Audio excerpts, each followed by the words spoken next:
یہ واقعہ آج سے 3500 سال پہلے پیش آیا تھا۔ فرعون کے ڈوب کر مرنے کے بعد سمندر نے اس کی لاش کو اللہ کے حکم سے باہر پھینک دیا، جبکہ باقی لشکر کا کوئی نام و نشان نہ ملا۔ مصریوں میں سے کسی شخص نے ساحل پر پڑی اس کی لاش پہچان کر اہل دربار کو اطلاع دی۔ فرعون کی لاش کو محل پہنچایا گیا۔ درباریوں نے مسالے لگا کر اسے پوری شان اور احترام سے تابوت میں رکھ کر محفوظ کر دیا۔ حنوط کرنے کے عمل کے دوران ان سے ایک غلطی ہو گئی تھی۔ فرعون کیونکہ سمندر میں ڈوب کر مرا تھا اور مرنے کے بعد کچھ عرصے تک پانی میں رہنے کی وجہ سے اس کے جسم پر سمندری نمکیات کی ایک تہ جمی رہ گئی تھی۔ مصریوں نے اس کی لاش پر نمکیات کی وہ تہ اسی طرح رہنے دی اور اسے اسی طرح حنوط کر دیا۔ وقت گزرتا رہا، زمین و آسمان نے بہت سے انقلاب دیکھے جن کی گرد کے نیچے سب کچھ چھپ گیا،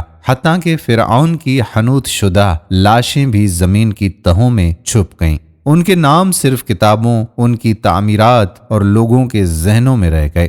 اس واقعے کے 2000 سال بعد اس دنیا میں اللہ کے آخری نبی حضرت محمد صلی اللہ علیہ وآلہ وسلم تشریف لائے۔ ان پر نازل ہونے والی آخری کتاب میں فرعونوں کے قصے بڑی تفصیل کے ساتھ بیان کیے گئے تھے، اور اسی سلسلے میں اس فرعون کا جسم محفوظ کرنے کی بابت آیت بھی نازل ہوئی تھی، جس کی سچائی پر سب اہل ایمان کا پختہ یقین تو تھا، لیکن وہ سمجھنے سے قاصر تھے کہ اس خدائی کا دعویٰ کرنے والے کی لاش کہاں محفوظ کی گئی اور کیسے اسے عبرت کا نشان بنایا جائے گا۔ 1871 عیسوی میں مصر کے ایک شہر الغوریہ سے تعلق رکھنے والے غریب اور معمولی چور احمد عبد الرسول کو فرعون کی حنوط شدہ لاشوں کی طرف جانے والے خفیہ راستے تک رسائی مل گئی۔ احمد عبد الرسول نوادرات چوری کر کے بیچا کرتا تھا۔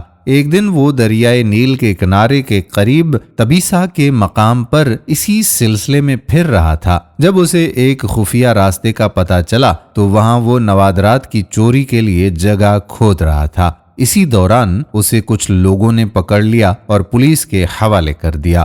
وہ جس جگہ کو کھود رہا تھا وہاں سے ملنے والے راستے کی جب مسلسل کھدائی کی گئی، 1821 عیسوی کو دوسری ممیوں کے ساتھ اسی غرق ہونے والی فرعون کی لاش بھی مل گئی۔ اس کے کفن پر سینے کے مقام پر اس کا نام لکھا ہوا تھا۔ ان ممیوں کو ماہرین قاہرہ لے گئے۔ جب ان ممیوں کا تفصیل سے جائزہ لیا گیا تو فرعون والی ممی پر جمی نمکیات کی تہ سے تصدیق ہو گئی کہ یہ وہی فرعون ہے جسے اللہ نے پانی میں غرق کر کے بدترین انجام سے ہمکنار کیا تھا۔ یہ بہت بڑا واقعہ تھا۔ اس کی تصدیق کے لیے دنیا بھر کے ماہرین آثار قدیمہ اور سائنسدان مصر کی طرف امٹ پڑے۔ مختلف سائنسی ٹیسٹ کرنے کے بعد دنیا بھر کے سائنسدانوں نے تصدیق کر دی کہ دوسری سب لاشوں کی نسبت صرف فرعون کی لاش پر ہی سمندری نمکیات کی تہ جمی ہوئی تھی۔ اس تصدیق کے بعد اسے فرعون کی لاش قرار دے کر عجائب گھر میں محفوظ کر دیا گیا۔ 1982 عیسوی میں فرعون کی ممی خراب ہونے لگی تو اس وقت کی مصری حکومت نے فرانس کی حکومت کو درخواست کی کہ فرعون کی ممی کو خراب ہونے سے بچایا جائے، نیز جدید سائنسی ذرائع سے اس کی موت کی وجہ بھی معلوم کی جائے۔ چنانچہ مصری اور فرانسیسی حکومت نے مل کر ممی کو فرانس لے جانے کا انتظام کیا۔ جب فرعون کی لاش کو فرانس پہنچا دیا گیا تو ایئرپورٹ پر اس دور کے فرانسیسی صدر بذات خود حکومت کے اعلیٰ عہدیداروں اور تمام وزراء اور فوج کے افسران کے ساتھ استقبال کے لیے موجود تھے۔ فرعون کی لاش کا استقبال کسی عظیم زندہ بادشاہ کی طرح کیا گیا۔ فوجی دستوں نے سلامی دی۔ فرعون کی ممی کو ماہر ڈاکٹروں کی ٹیم کے حوالے کیا گیا۔ اس ٹیم کی سربراہی ڈاکٹر مورس بوکائے نے کی تھی۔ مائکرواسکوپک ٹیسٹس کے ذریعے ممی کے تمام اعضاء کا باریک بینی سے جائزہ لیا گیا۔ تو معلوم ہوا کہ اس کی لاش اور جسم میں سمندری ذرات ابھی تک موجود ہیں اور موت کی وجہ بھی پانی میں ڈوبنے کی وجہ سے ہوئی تھی۔ ایک بادشاہ کی موت پانی میں ڈوبنے کی وجہ سے ہو، یہ ڈاکٹر مورس کے لیے حیرت کی بات تھی۔ اس نے اس ممی کے بارے میں مزید جاننے کی کوشش کی تو اسے معلوم ہوا کہ اس بادشاہ کی موت کے حالات مسلمانوں کے نبی حضرت محمد صلی اللہ علیہ وآلہ وسلم پر اتری کتاب قرآن پاک میں تفصیل سے درج ہیں۔ اسے علم تھا کہ جہاں سے یہ لاش ملی ہے وہ ایک اسلامی ملک ہے، چنانچہ تجسس کے ہاتھوں مجبور ہو کر وہ مصر پہنچا۔ وہ ایک سائنسدان تھا، اس نے اس معاملے میں مصر کے ہی ایک سائنسدان سے ملاقات کی۔ اس سائنسدان نے قرآن پاک کھول کر اسے سورۃ یونس کی آیات نمبر 90 تا 91 کا ترجمہ لفظ بلفظ سنایا۔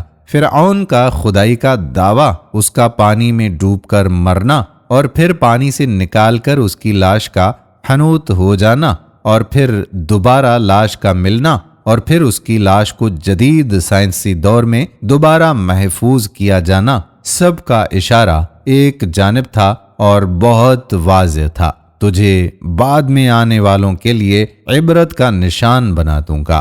فرعون کی لاش ایسے محفوظ کر کے دنیا کے سامنے لا کر رکھ دی گئی ہے کہ انٹرنیٹ کی ایک کلک پر ٹی وی چینلز پر اور عجائب گھر میں اربوں انسانوں کی آنکھوں کے سامنے کریہا اور پچ کی قابل ترس حالت میں موجود ہے، عبرت کے لیے، سوچنے کے لیے کہ عبادت کے لائق اور ہمیشہ رہنے والا وہی ہے جو سب کا خالق اور سب کا رازق ہے۔ ڈاکٹر مورس نے آیات کا ترجمہ سنا تو اسی وقت پکار اٹھا، اللہ سچا ہے، قرآن سچا ہے اور اللہ کا نبی حضرت محمد صلی اللہ علیہ وآلہ وسلم سچا ہے۔ کلمہ پڑھا اور مسلمان ہو گیا۔ سرور کونین احمد مجتبی محمد مصطفیٰ سرکار دو عالم خاتم النبیین صلی اللہ علیہ وآلہ وسلم پر اربوں کھربوں درود و سلام۔ امید کرتے ہیں کہ ہماری ویڈیو آپ کو پسند ضرور آئی ہوگی۔ اگر کسی پر یہ بات کڑوی گزری ہو تو معذرت چاہتے ہیں۔ اگلی ویڈیو تک اپنے میزبان قادر بخش کلہوڑوں کو اجازت دیجیے۔ اللہ حافظ۔